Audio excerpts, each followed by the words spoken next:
SW. Di SW-nya saya kalah 3 permainan tepuk tangan bersama Bunda Susan. Nah, kalau di Facebook nanti tag nama saya ya. Oke, Ibu sudah ada yang nge-tag ke saya.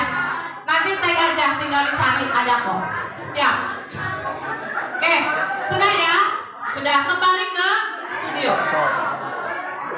Baik Ibu, bisa dipahami nggak tadi permainan tepuk tangkap ke emosi kita? Apa yang dirasakan dengan emosi tadi? Ada tegang. Yang kedua, siap kalah. Yang ketiga, gregetan. Apalagi? Keselnya kebenang-benang. Disitulah Ibu perlunya bermain. Salah satunya mengembangkan atau mengasah emosi, mengasah sifat, karakter. Bagaimana dia bisa menjadi seseorang yang menyelesaikan tugasnya dengan baik. Orang yang emosi itu yang pengen cepat selesai.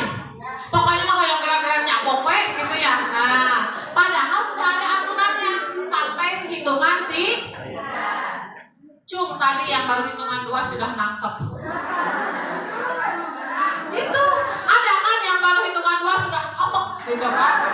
Itu saking apa? Ada yang saking semangat, tapi secara psikologis itu bukan semangat. Itu adalah emosi. Saya pengen segera menyelesaikan. Saya pengen segera menuntaskan kewajiban saya. Padahal belum sampai di angkanya. Gitu. Padahal belum sampai di tugas perkembangannya. Sama, setiap anak ada tugas perkembangan di setiap usianya. Usia 4-5 tugas perkembangannya apa? Jangan kita menjejali pembelajaran kelas 6-7 di anak usia 4-5. Karena tidak sesuai dengan tugas perkembangan. Sama Ibu juga tadi. Bagaimana kita punya tugas masing-masing. Oh, saya adalah tugasnya sebagai nyamuk yang ditangkap. Saya yang menangkap. Berarti yang menangkap sama konsentrasi untuk menepuk, yang ditangkap sama konsentrasi untuk melepaskan diri atau menghindar gitu. Paham ya? Paham nggak dari permen tadi ya? Lebih ke bagaimana bisa mengasah perkembangan anak ya. Oke, selanjutnya metode bermain ini memberikan manfaat kepada kognitif anak.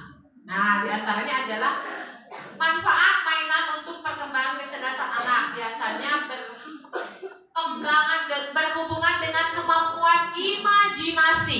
Tahu imajinasi, Bu? Apa imajinasi? Gitu kan?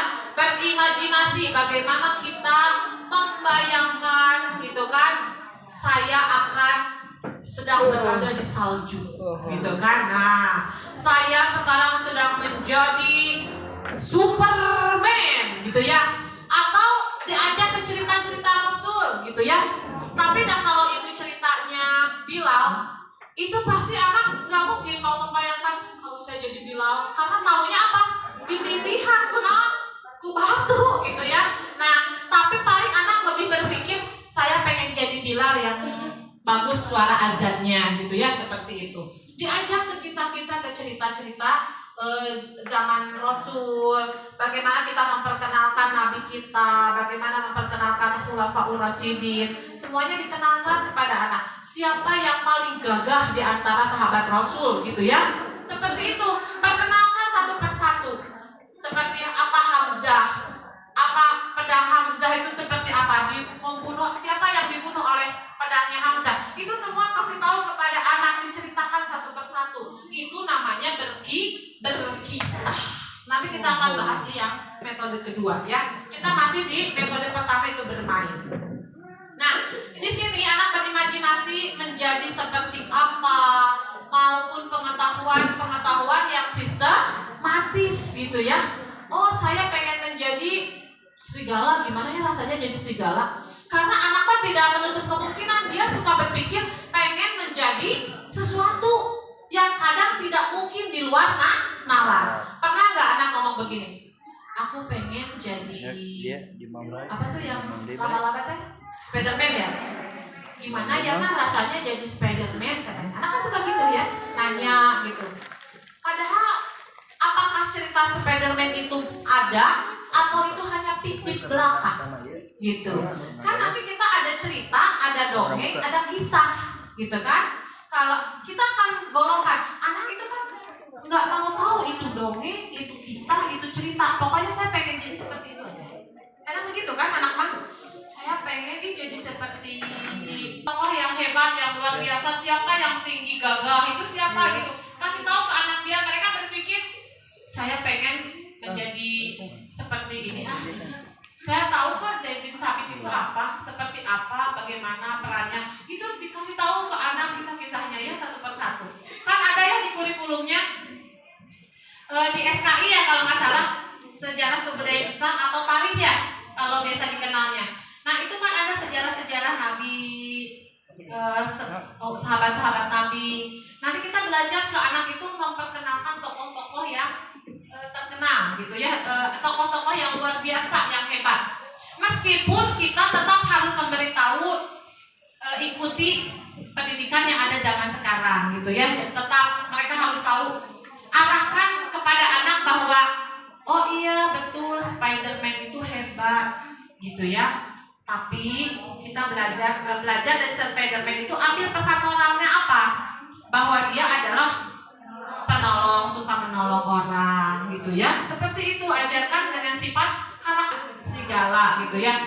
Apa yang ibu ketahui tentang serigala? Binatang paling apa?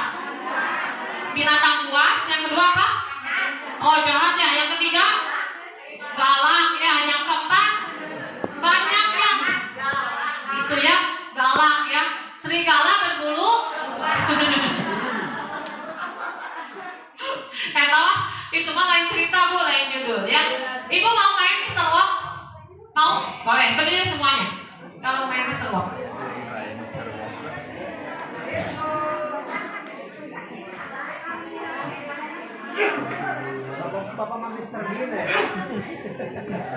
Bagaimana kata ibu tadi adalah yang galak gitu ya. Galak berarti suka apa? Menerkam, memakan. Nah, nanti siap-siap. Satu orang menjadi Mr. Wok. Yang lainnya akan menjadi santapan Mr.